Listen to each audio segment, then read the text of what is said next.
الحمد لله رب العالمين والصلاة والسلام على إمام المجاهدين وعلى آله وأصحابه أجمعين أما بعد فأعوذ بالله من الشيطان الرجيم بسم الله الرحمن الرحيم لقد كان لكم في رسول الله أسوة حسنة صدق الله مولانا العظيم ونحن على ذلك لمن الشاهدين والشاكرين والحمد لله رب العالمين. درود پاک.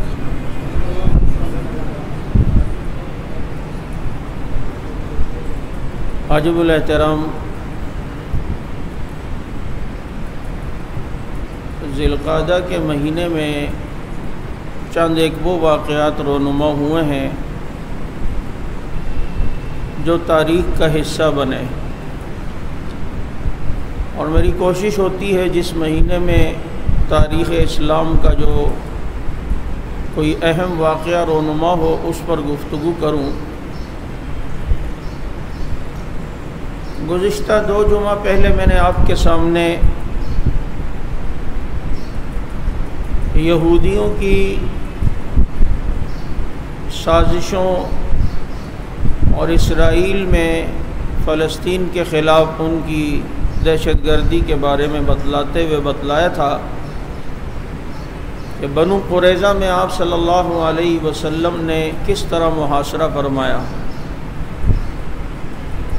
اس سے پہلے کا جو واقعہ ہے وہ چونکہ ذی القعدہ کے مہینے کے اندر رونما ہوا، جسے عام طور پر مسلمان غزوہ احزاب یا غزوہ خندق کے نام سے جانتے ہیں.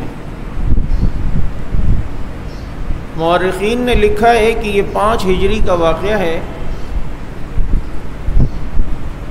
کہ حضور اکرم صلی اللہ علیہ وسلم نے اس سے پہلے یہود میں مدینہ منورہ میں یہود کے 3 قبائل آباد تھے، بنو نذیر، غطفان اور بنو قریظہ، اور ان سے معاہدہ تھا کہ ہم نے تمہیں کچھ نہیں کہنا، تم نے ہمیں کچھ نہیں کہنا،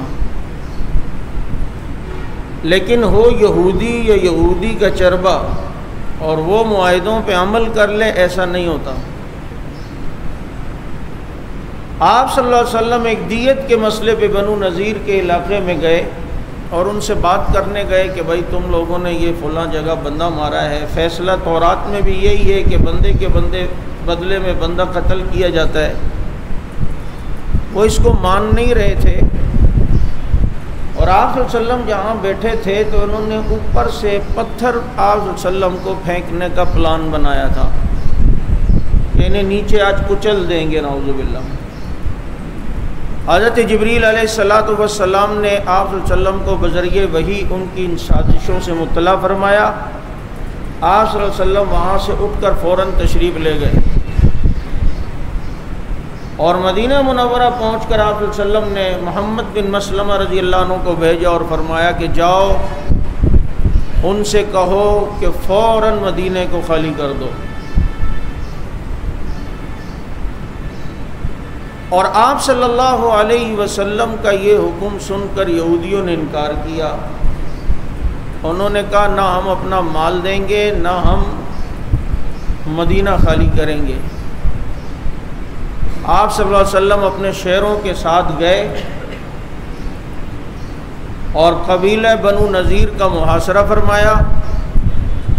وہ اتنے گھبرائے کہ انہوں نے کہا کہ ٹھیک ہے، آپ ہمیں جان بخشش کر دیں، ہم یہاں سے چلے جاتے ہیں، اسلحہ بھی نہیں لے کے جائیں گے، سونا بھی نہیں لے کے جائیں گے، صرف کھانے پینے کا جو سامان ہمارے اونٹوں پہ آئے ہم وہ لے کر یہاں سے چلے جاتے ہیں. آپ نے اسے قبول فرمایا، اور یہ خیبر میں آ کر آباد ہوئے. یہاں آ کر بھی ان کی سازشیں ختم نہیں ہوئیں، اور یہ بنو نذیر والے مکہ مکرمہ پہنچے اور ابو سفیان رضی اللہ تعالی عنہ جو اس وقت تک مسلمان نہیں تھے، ان سے جا کے کہا کہ ایسا کرتے ہیں کہ مل کر مسلمانوں کو پیس دیتے ہیں۔ اب وہ مکے والوں نے ان سے سوال کیا کہ پہلے یہ بتاؤ ہمارا دین ٹھیک ہے یا محمد کا دین ٹھیک ہے؟ حالانکہ یہود اہل کتاب کہلاتے تھے، بت پرستی کے مخالف تھے، لیکن اپنے مفاد کے لیے کہا نہیں جی تمہارا دین تو ان کے دین سے بہت اچھا ہے، نعوذ باللہ۔ اور یہ ہوتا ہے نمبر بڑھانے کے لیے کوئی یہ غلط بیانیاں کرتا ہے۔ میں نے ایک دفعہ ایک بدعتی سے پوچھا تھا، 10ویں کلاس میں میٹرک میں تھا، آگے میں بیٹھتا تھا، میرے پیچھے بدعتی ہوتا تھا، اس سے پیچھے ایک شیعہ ہوتا تھا، ان کی آپس میں پھر بھی دوستی چل جاتی تھی، وہ تھوڑا بہت خون کا گروپ مل بھی جاتا ہے۔ آج کل نہیں ملا وہ کافی حد تک، اور اس کے پیچھے بھی صحابہ کرام کے عاشقوں کی قربانی ہے۔ میں نے اس وقت اس سے پوچھا تھا کہ ہم ٹھیک ہیں یا یہ ٹھیک ہیں تیری نظر میں؟ انہوں نے کہا کہ یہ لوگ تم سے پھر بھی ٹھیک ہیں، کیونکہ یہ لوگ نظر و نیاز کو مانتے ہیں اور تم لوگ نہیں مانتے۔ میں نے کہا ظالم، یہ مسئلہ جس کو تو سمجھا بھی نہیں ہے کہ نظر و نیاز کہتے کیسے ہیں، اور تو نے ڈائریکٹ فتویٰ لگا دیا اور کہتا ہے کہ وہ بہتر ہیں اور تم لوگ بہتر نہیں ہیں۔ پھر جو میں نے گنانا شروع کیا، کیونکہ اس وقت میٹرک سے ہی اسکول لائن میں ہی جھنگویت الحمدللہ ذہن میں تھی، تو بہرحال میں یہ عرض کر رہا ہوں، اب یہ تیار ہوئے، غطفان تیار ہوئے، عرب کے اور قبائل تیار ہوئے، سب نے ایک نیشنل ایکشن پلان بنایا اور کہا کہ جی ایسا حملہ کریں گے کوئی بھی نہیں بچے گا، اور سب نے بیٹھ کر دستخط کیے، مٹا دیں گے محمد کو، نعوذ باللہ، مٹا دیں گے مدینے والوں کو۔ اور اتنا مکمل پلان بنا کر یہ 12,000 کے قریب لشکر لے کر مدینے پہ چڑھائی کرنے کے لیے نکلے۔ وہاں اللہ کے نبی کو اطلاع ملی کہ یوں پورے قبائل آ رہے ہیں اور مسلمانوں کے ساتھ حتمی جنگ لڑنے کے لیے آ رہے ہیں۔ یہود ان کے ساتھ مل گئے ہیں، مشرکین کے تمام قبائل ان کے ساتھ ملے ہیں، یہودیوں کے اکثر قبائل ان کے ساتھ مل چکے ہیں۔ یہ سارے مل کر مسلمانوں کو ختم کرنے کا ارادہ کرنے کے لیے آئے ہیں۔ اور یاد رکھو، جب سارے مل کر آئیں اور اس وقت مسلمان ڈٹ جائے اور اللہ پر توکل ہو اور اللہ پر بھروسہ ہو اور بظاہر سارے دروازے بند ہوں، اسی وقت پھر اللہ کی طرف سے دروازے کھلا کرتے ہیں۔ یہ آج بھی ایسا ہی ہو رہا ہے کہ ساری دنیا کا کفر جمع ہو کر کسی کو مٹانے کے لیے آیا، لیکن وہ ڈٹے، اللہ نے فتح ان حق والوں کو عطا فرمائی۔ ہمیں ٹھڈے لائن لگانے کے لیے مشرف نے کیا کچھ نہیں کیا ہے، سب کو ملا کر، ساری جماعتوں کو، کیا گنجے تو کیا بالوں والے، سب کو ملا کے کہا کہ ان کو ختم کرنا ہے اور صفحہ ہستی سے مٹانا ہے۔ آئندہ کوئی کسی کو کافر نہ کہہ سکے، یہ نہ کر سکے، وہ نہ کر سکے۔ لیکن یہاں پر صحابہ سے محبت کرنے والے، صحابہ کی سیرت پڑھنے والے تھے۔ ٹھیک ہے، آزمائشیں آئیں، تکلیفیں آئیں، احزاب میں بھی یہ سب کچھ ہوا، اور کیوں ہوا کہ اللہ حق اور باطل میں فرق کرنا چاہتا ہے، اور حق کی جماعت میں بھی جو مفاد کے لیے آیا ہو، جو اپنے مقصد کے لیے آیا ہو، جو کسی لالچ کے لیے آیا ہو، اسے بھی الگ کرنا ہے، اسے بھی تمیز اس کے درمیان اور اہل حق کے درمیان فرق کرنا ہے، تاکہ جیسے احزاب میں یہ سب کچھ ہوا، جب اتنے بڑے قبائل آئے اور منافقین کو پتہ چلا، اب نبی کے پاس آ کے کہتے ہیں، اللہ کے نبی ان بیوتنا عورا، ہمارے گھر کھلے ہوئے، ہمارا مما ڈیڈا کا مسئلہ ہے اور اماں ابا کا مسئلہ ہے، ممی ڈیڈی کا پرابلم ہے، آپ ہمیں اجازت دیں۔ اللہ کہتے ہیں مما ہی اب عورا، کوئی گھر کا مسئلہ نہیں ہے، ان یریدون الا فرارا، یہ بھاگنا چاہتے ہیں، ان کے پاؤں متزلزل ہو چکے ہیں، انہیں اطلاع مل چکی ہے کہ 12,000 کا لشکر آ رہا ہے، پیچھے بنو قریظہ یہودیوں کا قبیلہ مسلمانوں کے سر پہ ہے، بظاہر ابھی تک تو ان سے معاہدہ ہے لیکن کچھ نہیں پتا یہ کب بدعہدی کر لیں۔ مسلمان چاروں طرف سے گھیرے میں، اور ایسی حالت کے اندر پیغمبر کے یار کیا کہہ رہے ہیں اور اللہ ان کے دلوں کی کیفیت کیا بیان کر رہے ہیں۔ اللہ کہتے ہیں کہ جب یہ سب کچھ ہوا تو یہ صحابہ کہنے لگے ھذا ما وعدنا اللہ ورسولہ، یہی تو ہے جس کا اللہ رسول نے وعدہ کیا تھا کہ یوں دشمن آئیں گے لیکن تم ڈٹو گے تو تمہارے کو اللہ فتح دے گا۔ اور اللہ کہتے ہیں صحابہ کے دلوں میں ایمان اور مضبوط ہوا، اور ایسے حال میں وہ کہنے لگے قالوا حسبنا اللہ ونعم الوکیل، اللہ ہمارے لیے کافی ہے، وہ ہمارا کارساز ہے۔ یہ سب کچھ ہوا اور یہ چاروں طرف سے گھیرے میں یہ معاملہ ہوا، لیکن صحابہ کرام ڈٹے ہوئے ہیں، منافقین بھاگنے کی کوشش کر رہے ہیں۔ کبھی حالات ایسے آ جاتے ہیں تو جماعتوں میں بعض دفعہ ایسے لوگ ہوتے ہیں جو کہتے ہیں اصل میں امی کا پرابلم ہے، ڈیڈی کا پرابلم ہے، یہ مسئلہ ہے۔ ابے بول، میں بھاگ رہا ہوں، میرے میں ہمت نہیں ہے، صاحب بول، اس میں پریشانی کی کیا بات ہے؟ بھائی میرے اندر یار برداشت نہیں ہے، میں جا رہا ہوں۔ لیکن اس کو چھوڑنے کے، اپنی عزت بچانے کے لیے بعض دفعہ جماعت کے اوپر بات کر کے جائے گا، ابے اب جھنگوی صاحب والی جماعت ہی نہیں رہی پہلے والی، وہ کر دیا یہ کر دیا۔ خود بھاگنا ہے، نکلنا ہے۔ اب پتہ ہے کہ میں یوں جاؤں گا تو کہیں گے یہ دیکھ بھاگ گیا، لیکن جناب اب اس طرح جاؤں گا تو تھوڑی میری عزت رہے گی۔ ایسی بےغیرتی کبھی بھی نہیں ہونی چاہیے، وہاں کبھی بدنامی کا ذریعہ نہ بن، بلکہ کہ ٹھیک ہے یار ہمت نہیں ہے، میرا عذر ہے، میرے اندر برداشت نہیں ہے، میں اب جو ہے کسی اور طرف جا رہا ہوں۔ یہ صحابہ کرام کی زندگیوں کا مطالعہ کرو۔ اب وہاں سے جو یہ لشکر نکلا، اللہ کے نبی صلی اللہ علیہ وسلم نے صحابہ سے مشورہ کیا کیا کریں، تو حضرت سلمان فارسی رضی اللہ عنہ نے فرمایا اللہ کے نبی، ہمارے فارس میں دشمن کا خطرہ ہوتا تھا، وہ خندق کھودتے تھے، تو خندق کھدوا دی جائے۔ اب خندق اللہ کے نبی نے نشاندہی فرمائی کہ یہاں کھودنی ہے۔ جو لوگ اس علاقے میں گئے وہ جانتے ہیں مدینہ منورہ کے ایک طرف جو راستہ ہے وہاں کئی میل تک سنگلاخ چھوٹے چھوٹے پتھروں کی وادی ہے، پتا تھا کہ یہاں سے تو وہ آ نہیں سکتے، ان کے گھوڑوں کے پاؤں زخمی ہوں گے۔ دوسری طرف پہاڑ ہے جبل الصلاح، اب اس طرف سے بھی دشمن نہیں آ سکتا، وہاں نبی نے تیر انداز بٹھائے ہوئے تھے۔ تیسری طرف بنو قریظہ یہودیوں کا قبیلہ، ان سے مسلمانوں کا معاہدہ تھا، لہذا ذہن میں تھا کہ یہ تو معاہدے میں ان سے بھی کوئی خطرہ نہیں۔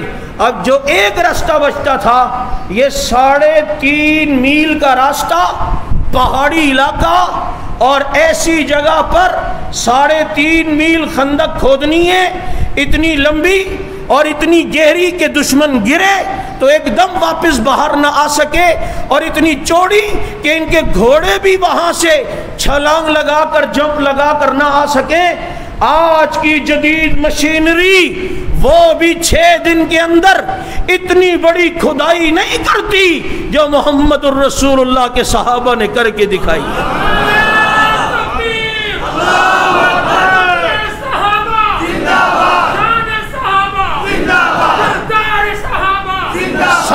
3.5 میل تمہارے یہاں باہر دیکھو نا کتنے عرصے سے کھدائی ہو رہی ہے، 1 مہینے سے تو ہم پریشان ہیں، ابھی تک ان سے پائپ نہیں ڈلے، مشینری بھی ہے، پہاڑی علاقہ بھی نہیں ہے، بس ایک تو کدال مارے نیچے سے مٹی نکل آتی ہے، اور وہاں پہاڑی اور پتھریلی زمین، لیکن ان کے سامنے پتھر، پہاڑ، ریگستان، جنگل و بیاباں کیا ہیں؟ یہ تو روم کے جزیروں پہ چڑھے اور خدا کی قسم مکران کے پہاڑوں کو روندا، اور انہی کو دیکھ کر اقبال نے کہا 2 نیم ان کی ٹھوکر سے صحرا و دریا، سمٹ کر پہاڑ ان کی ہیبت سے رائی۔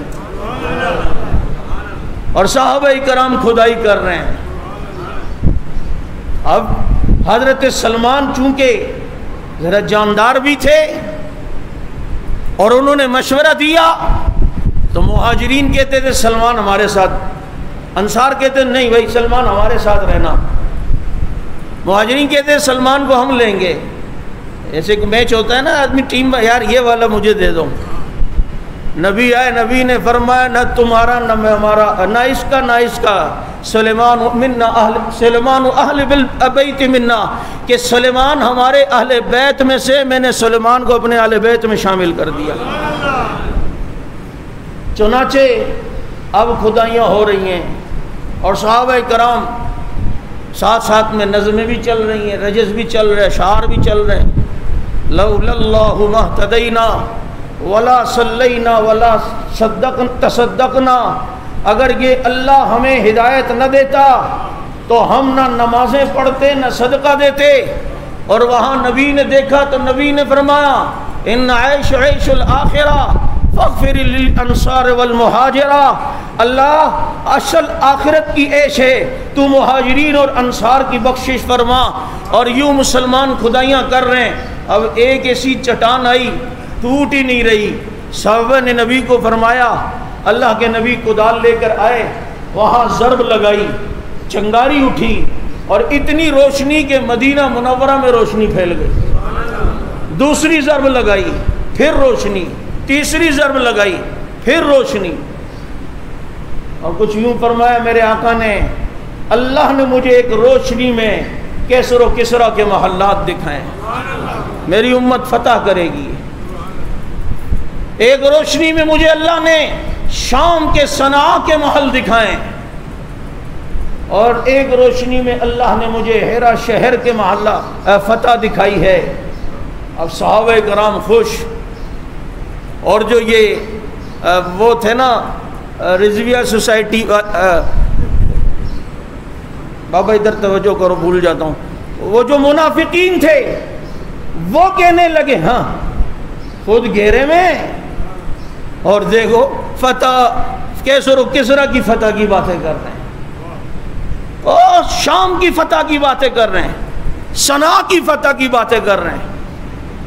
اور صحابہ کرام کہہ رہے ہیں اللہ بھی سچا اور اللہ کا رسول بھی سچا.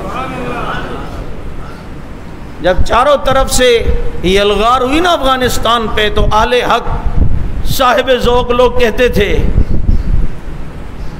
کہ دیکھنا انشاءاللہ امریکہ کا کیا حال ہوگا اور یہ ہوگا.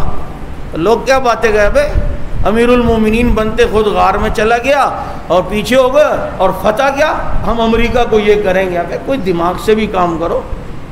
میں نے کہا بیٹا جتنا نسوار لگا کے دماغ ان کا چلتا ہے نا، اتنا تیرا چل بھی نہیں سکتا ہے. اور اللہ تعالیٰ نے پھر دکھایا، اور پھر یہ معاملات فتح سامنے آئی یا نہیں آئی؟ بولو. اب یہ سب کچھ ہوا.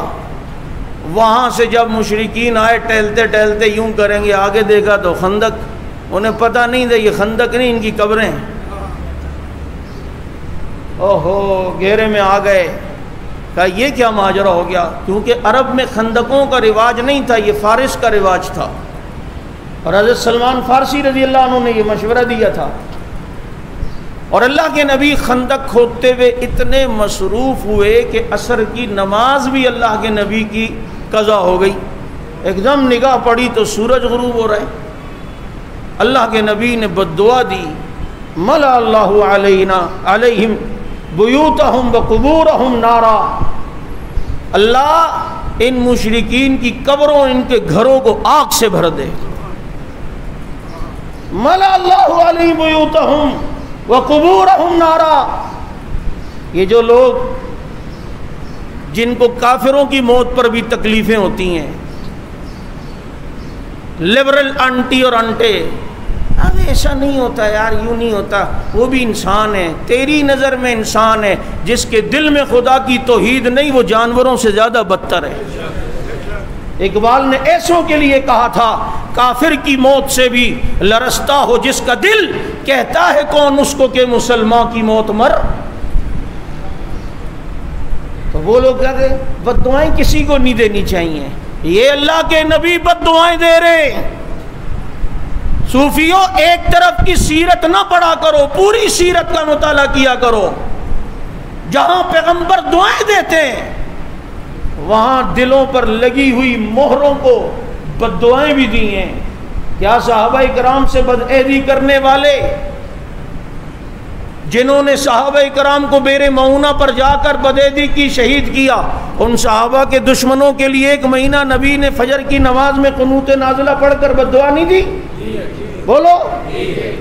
اللہم شتت شملہم، اللہم دمر دیارہم، اللہم خرب بنیانہم، اللہم زلزل اقدامہم، اللہم فرق یہ بد دعا ہے نبی کی. پتہ چلتا ہے صحابہ کے دشمنوں کو بد دعا دینا کس کی سنت ہے؟ بولو. صحابہ کے دشمنوں کو بد دعا دینا کس کی سنت ہے؟ اور وہ بد دعا لگ جائے اور وہ عبرت کا نشان بن جائے، اس پہ خوش ہونا کس کی سنت ہے؟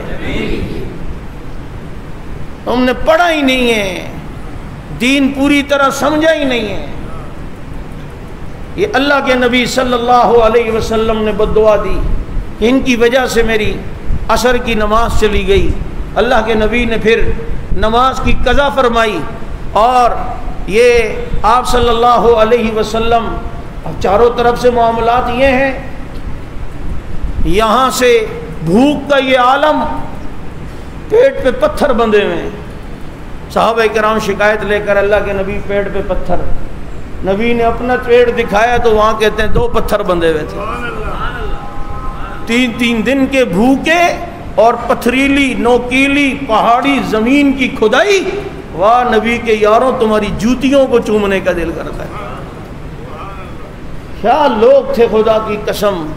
ایک ہی دھن سوار تھی کہ کیسے اسلام ساری دنیا میں پھیل جائے. چنانچہ حضرت جابر رضی اللہ تعالیٰ عنہ کا واقعہ مشہور ہے. میں نے وہ گھر بھی دیکھا ہے وہاں الحمدللہ مدینہ منورہ میں. حضرت جابر نے جب دیکھا نا نبی کی حالت بھوک سے، اپنے گھر پہ گئے، بیگم کو کہا کہ کچھ ہے.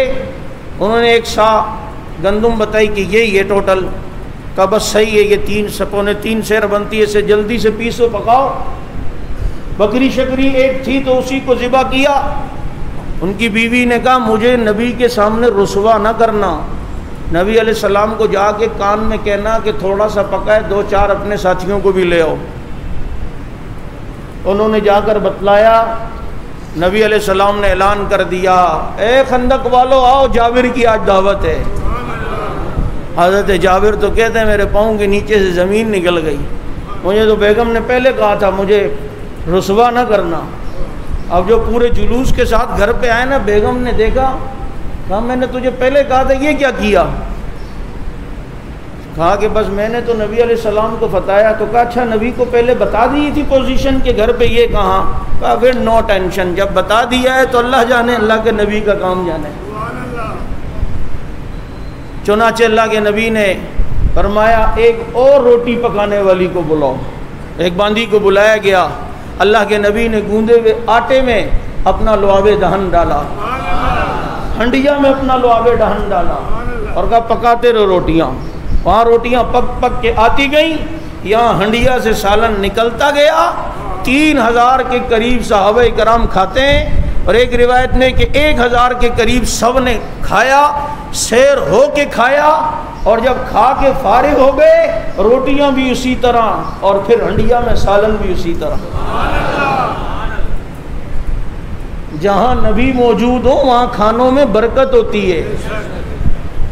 آج تیرے میلوں میں دیگیں بنتی ہیں اور تو کہتا ہے نبی بھی یہاں ہیں، اور وہاں کھانے ہی ختم ہو جاتے ہیں. نبی ہو اور کھانا ختم ہو، نبی کی تو برکت ہے. بات سمجھ میں آ رہی ہے یا نہیں آ رہی ہے؟ تو چنانچہ یہ برکت پیغمبر کی. اور پھر ایک اور واقعہ بھی برکت کا ادھر ہوا، کیونکہ یہ محاصرہ تقریباً 26 دن اور بعض کتابوں میں 20 دن رہا. حضرت نعمان بن بشیر رضی اللہ تعالیٰ عنہ کی بہن نے اپنی بیٹی سے کہا یہ کچھ کھجوریں ہیں لے جاؤ، اور اتنی کھجوریں کہ ایک مٹھی کو یوں بند کیا جائے، 2 مٹھیوں کو ملایا جائے تو اس میں بھی پوری نہیں آتی تھیں. اور کہا یہ جا کر اپنے والد کو بھی دو، اپنے ماموں عبداللہ بن رواحہ کو بھی دے دینا. انہوں نے کئی دنوں سے کھانا نہیں کھایا. وہ تھیلے میں ڈال کے لے کے جا رہی ہیں بچی. اللہ کے نبی کی نظر پڑی خندق میں، ادھر آؤ بیٹا یہ کیا ہے؟ کہا کھجوریں. کہا دکھاؤ. کھجوریں ڈالی تو پیغمبر کے ہاتھوں میں پوری نہیں آ رہی، تھوڑی سی تھی۔ اللہ کے نبی نے کپڑا بچھایا اور اس کو پھیلا دیا اور فرمایا آؤ خندق والو، اللہ نے تمہارے کھانے کا انتظام کر دیا ہے۔ اور صحابہ کہتے ہیں ہم آ کے کھاتے جا رہے ہیں، سیر ہو کے جاتے جا رہے ہیں، کھجوریں اسی طرح پڑی ہوئی۔ واہ میرے نبی، اللہ تو ان نبی کی برکت کی کچھ زکوٰۃ ہمیں بھی عطا فرما دے، ہمیں بھی نصیب فرما، ہمارے بھی آل و عیال میں، رزق میں، ایمان میں، اعمال میں اللہ ہمیں برکتیں عطا فرما۔ آپ صلی اللہ علیہ وسلم کو ایک اطلاع یہ ملی کہ بنو قریظہ والے بدعہدی کر رہے ہیں، کیونکہ یہاں سے غطفان قبیلے کا سردار راستے سے دور طرف سے گیا اور حیہ بن اخطب جو ان کا سردار تھا قریظہ کا، اس کو کہا دروازہ کھولو۔ وہ سمجھ گیا یہ مجھے برین واش کرنے، اس نے کہا یہاں سے چلا جا، میں نے محمد سے زیادہ ایفائے عہد والا کسی کو نہیں دیکھا۔ اس نے بہت زور لگایا، اس نے کہا نہیں جا یہاں سے، تیرے سے بات بھی نہیں کرنی، میں نے ان سے عہد کی خلاف ورزی نہیں کرنی۔ کہتے ہیں کہ اس نے اسے کہا اچھا تجھے پتہ ہے نا ابھی دروازہ کھولے گا تو اندر کھانا کھلانا پڑے گا، دعوت کرنی پڑے گی، تو پیسے بچانے کے لیے مجھے اندر نہیں آنے دے رہا۔ اب مدینے والوں کو تو کوئی کنجوسی کا تانا دے تو یہ تو ان کے لیے بہت بڑی ذلت ہے۔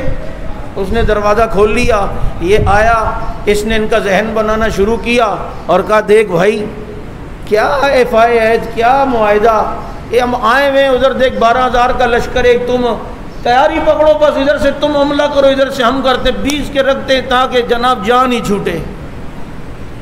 اس نے کہا ٹھیک ہے جناب مانتا ہوں گی۔ اس نے ایک بندے کو بھیجا جاؤ ذرا دیکھ کر آؤ نیچے، جہاں پر عورتیں تھیں وہاں پر وہ آیا، ایک بندہ ان کا ذرا جائزہ لے رہا ہے، اور جائزہ لیتے لیتے حضرت صفیہ کی نظر پڑ گئی، نبی کی پھوپھی۔ انہوں نے ہاتھ میں جو ایک ڈنڈا لیا اور اس کے سر پہ جو رسید کیا وہ وہیں مر گیا۔ اسلام میں اگر کسی عورت نے کسی کافر کو قتل کیا ہے سب سے پہلے تو وہ حضرت صفیہ ہیں رضی اللہ تعالیٰ عنہ۔ اب جناب جو اس کے باقی ایک دو پیچھے کورنگ پر تھے وہ سمجھ گئے ادھر تو مسلمانوں کا ادھر بھی بندے بیٹھے ہوئے ہیں، لیکن اللہ کے نبی کو اطلاع ملی، پیغمبر نے اپنے 3 صحابہ کو بھیجا، حضرت سعد بن عبادہ بھی تھے، اس میں حضرت سعد بن معاذ بھی، کہ جاؤ دیکھو بات صحیح ہے یا نہیں، اگر بنو قریظہ نے ایفائے عہد توڑ دیا ہے تو جب یہاں آنا تو سب کے سامنے کوڈ ورڈز میں بات کرنا تاکہ ان کے دل نہ کمزور ہو جائیں، ایک دم ایسی بات نہ کرنا۔ اب وہ گئے، اس سے جا کے بات کی، سردار سمجھے گا کون سا معاہدہ بھائی، کون محمد، نعوذ باللہ، میں تو کسی کو نہیں جانتا ہوں، کوئی معاہدہ ہمارا نہیں ہے۔ انہوں نے آ کے اللہ کے نبی کو بتایا، نبی نے انا للہ پڑھی۔ اب یہ ساری سچویشن دیکھیں، سردی اتنی سخت، مدینہ کی سردی آج بھی اتنی مشہور ہے، آپ میں سے کسی نے دیکھی ہوگی، ہڈیوں میں گھستی ہے، یہاں دشمن وہاں دشمن، اور ایسے موقع میں پیغمبر ڈٹے ہوئے ہیں۔ اور یاد رکھو میں نے خطبے میں شروع میں ایک آیت پڑھی، لقد کان لکم فی رسول اللہ اسوۃ حسنہ، اللہ کے نبی کے اسوہ حسنہ اللہ نے تمہارے لیے بہترین نمونہ نبی کے طریقوں میں رکھا ہے، اور نبی کا طریقہ تمہارے لیے بہترین مشعل راہ ہے۔ یہ آیت پڑھ کر ہم سب نبی کی سنتوں کی بات کرتے ہیں، اور کرنی بھی چاہیے اور کر بھی سکتے ہیں، کہ دیکھو بھائی کھاؤ پیو اٹھو بیٹھو سو جاگو اس طرح جیسے نبی، کیوں لقد کان لکم فی رسول اللہ اسوۃ حسنہ، بابا مسواک کی سنت اپنا، کیونکہ لقد کان لکم فی رسول اللہ اسوۃ حسنہ، بھائی پانی نبی کی سنت کے مطابق بھی، کیونکہ تیرے لیے نبی کا طریقہ بہترین نمونہ ہے۔ لیکن یہ آیت غزوہ احزاب کی ہے، اور یہ آئی کس وجہ سے، اس کا شان نزول کیا ہے، اس کی وجہ کیا ہے، کہ جب یہ آیت آئی، جب چاروں طرف سے گھیرے میں ہیں، ایسے موقع پر نبی ڈٹے، اس ڈٹنے کے بارے میں نبی نے فرمایا، اللہ نے فرمایا لقد کان لکم فی رسول اللہ اسوۃ حسنہ، اس ڈٹنے میں نبی کا طریقہ یہ تمہارے لیے بہترین مشعل راہ ہے۔ یہ آیت آئی اصل میں اس لیے، لیکن ہم کس طرح بیان کرتے ہیں، حلوہ کھایا کرو، نبی کی سنت ہے۔ اور لقد کان لکم فی رسول اللہ اسوۃ حسنہ، یہ آئی غزوہ احزاب میں۔ اب یہ ساری سچویشن خندق کے میدان میں ہے، اتنے میں اللہ نے ایک مدد بھیجی۔ نعیم بن مسعود قبیلہ غطفان کے تھے اور مشرکین کے لشکر میں آئے ہوئے تھے رضی اللہ عنہ، اللہ نے ان کے دل میں اسلام ڈال دیا۔ رات ہوئی تو یہ چھپتے چھپاتے خندق کو کسی طرح عبور کرتے مسلمانوں کے پاس آ گئے۔ انہوں نے پہچان لیا، انہوں نے کہا بابا مجھے کچھ نہ کہو، مسلمان ہو گیا ہوں، بس کسی کو بتاؤ نہیں، نبی تک لے جاؤ۔ لے گئے اور نبی کو کہا اللہ کے نبی اگر تھوڑا بہت دھوکہ شوکہ دوں تو اجازت ہے ان کافروں کو؟ فرمایا الحرب خدعہ، جنگ تو ہے ہی دھوکے کا نام، دکھاؤ یہ اور ٹھکاؤ یہ۔ کہا کیا کرو گے؟ کہا بس میں ایک دن بعد آپ کو رزلٹ دوں گا۔ یہاں سے ہوتے ہوتے یہ بنو قریظہ کے پاس گئے اور ان کے سردار کو دروازہ کھٹکھٹایا، اس نے پہچانا، اس نے کہا بھائی تو نے فلاں دن مجھ پر احسان کیا تھا یا نہیں؟ اب میں نے کہا یار یہی وقت ہے احسان کا بدلہ چکانے کا، لہذا میں ایک بات کرنے آیا ہوں، مجھے ایک اطلاع ملی ہے، وہ یہ کہ نبی کا جو ہے نا یہ قریش کے قبائل سے معاہدہ ہو گیا ہے اور اس پر معاہدہ ہوا ہے۔ اور چنانچہ آپ صلی اللہ علیہ وسلم نے کہا کہ بھائی میں نے تم پر اعتماد اس وقت کرنا ہے جب بنو قریظہ کے 10 آدمی تم میرے کو گردن کاٹ کے دو گے تو میں تب تم پر اعتماد کروں گا۔ تو ہو سکتا ہے کل ابو سفیان تم سے 10 آدمی بہانے سے مانگے، تو مجھے اطلاع ملی، اب پتہ نہیں سچ ہے جھوٹی ہے، لیکن کل پتہ چل جائے گا۔ اب یہاں سے چھپتے چھپاتے ابو سفیان کے پاس آئے اور ان کو کہا کہ بھائی ان کا معاہدہ ہو چکا ہے اور وہ 10 آدمی مانگیں گے اور گردن کاٹ کے نبی کو دیں گے۔ اب یہ دونوں طرف سے یہ بات ہوئی۔ اب قریظہ والوں نے ان سے کہا کہ بھائی آپ ایسا کرو، اگر لڑتے ہو کہتے ہو ہم ایک ساتھ حملہ کریں، کیا پتہ ہم حملہ کریں تم بھاگ جاؤ، اپنے 10 سردار یہاں ہمارے پاس بھیجو، یہ ہماری فوج میں شامل ہو کے لڑیں۔ ابو سفیان کو جھٹکا لگا، انہوں نے کہا اچھا بات تو سچ نکلی، ان کا معاہدہ ہو گیا نبی سے، اب وہ 10 آدمی دے نا۔ بنو قریظہ والوں کو شک ہو گیا کہ ہاں اس کا مطلب ہے نبی کا معاہدہ ہو گیا قریش والوں سے، اب ہماری خیر نہیں ہے۔ اب رات ہوئی، نعیم بن مسعود رضی اللہ عنہ آئے اور نبی کو جب یہ بات بتلائی، کہا نعیم واقعی جنگ تو ایک آدمی بھی لڑ سکتا ہے، واہ کیا بات، کیا کام کر کے آیا ہے، اب یہ کم از کم مل کر ہم پر حملہ نہیں کریں گے۔ اور اس کے بعد پھر اللہ نے ہواؤں کو چلایا اور ہوائیں چلیں، خیمے اکھڑے، ہنڈیاں دور جا جا کے گریں، ان کے گھوڑے اور ان کے اونٹ بجکنے لگے، الرحیل الرحیل کی آوازیں آنے لگیں، اور بھائی چلو واپس چلو۔ اور یہ سارا علاقہ خالی کر کے یہ 12,000 کا لشکر وہاں سے روانہ ہو گیا۔ اور جب صبح ہوئی پیغمبر نے دیکھا تو کوئی بھی نہیں، اللہ کے نبی نے واپس شہر میں آنے کا ارادہ کیا اور پھر دعا پڑھتے ہوئے آئے، لا الہ الا اللہ وحدہ لا شریک لہ لہ الملک و لہ الحمد وہو علی کل شیء قدیر، آئبون تائبون عابدون ساجدون لربنا حامدون، صدق اللہ وعدہ وہزم الاحزاب وحدہ، وہ اللہ نے اپنا وعدہ سچا کر دیا۔ چنانچہ یہ دعا پڑھتے ہوئے پیغمبر تشریف لائے اور لا کر اپنی زرہ اتاری اور پھر جنگی سامان اتارا، تو اتنے میں جبریل آ گئے، کہا آپ نے اپنے جنگی کپڑے اتار دیے؟ ابھی فرشتوں نے تو اتارے ہی نہیں ہیں، ابھی تو قریظہ والوں کا کام کرنا ہے۔ یہ کہاں جعفر تیار سوسائٹی میں بیٹھے ہوئے۔ اور آگے جو واقعہ ہے وہ میں آپ حضرات کو بتلا چکا ہوں۔ یہ احزاب کا واقعہ چونکہ ذی القعدہ کے مہینے میں ہوا، اس مناسبت سے میں نے آپ کو ہی بتلایا، تو پتہ یہ چلتا ہے کہ کبھی حالات اس طرح کے خدا نہ خواستہ ہوتے بھی ہیں کہ اللہ کی طرف سے ایک آزمائش ہوتی ہے۔ اس وقت ڈٹ جانا یہ میرے پیغمبر کے طریقہ، اور لقد کان لکم فی رسول اللہ اسوۃ حسنہ ہے۔ اللہ تعالی ہمیں سمجھ عمل کی توفیق عطا فرمائے۔ وآخر دعوانا الحمد للہ رب العالمین۔